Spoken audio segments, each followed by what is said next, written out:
High, welcome back to my daily mini blog. সকালবেলা ঘুম থেকে উঠে আমার গাছের এই নীল অপরাজিতা ফুলটা দেখে সত্যি আমার মনটা খুব ভালো হয়ে গেল।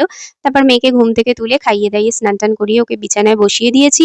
নিজে ব্রেকফাস্ট করব বলে তখনই ওর দাবি হলো, "মা আমি তোমার থেকে ম্যাগি খাবো।"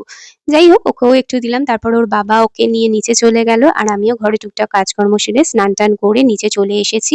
এখানে ১ম এ এসেই আগে মেয়ের খাবারটা বসিয়ে দিয়েছি।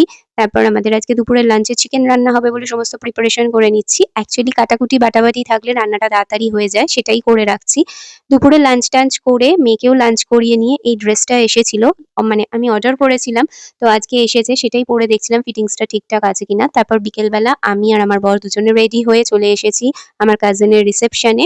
অ্যাকচুয়ালি রিসেপশনটা হয়েছে বড়দের নিজেদের বাড়িতে। ওদের বাড়ি হচ্ছে বাঁশদ্রোণী। আমাদের আসতে অনেকটা টাইম লেগেছে। কারণ আমাদের মানিকতলা টু বাঁশদ্রোণী বুঝতেই পারছো নর্থ টু সাউথ এ আসতে অনেকটাই টাইম লাগে। ১ম এ ঢুকেই আমার চারপাশের ডেকোরেশনটা দেখে জাস্ট মনটা খুব ভালো হয়ে গেল। আর ওপাশে বর-বউকে বসানো হয়েছে। আমি দূর থেকে আমার কাজিনকে মানে হাই করে দিলাম। কারণ আমি আর ওখানে যাইনি। প্রচন্ড ভিড় দেখে এপাশে মকটেল আর স্টার্টার খেতে, খেতে চারপাশের ডেকোরেশনটা দেখছিলাম।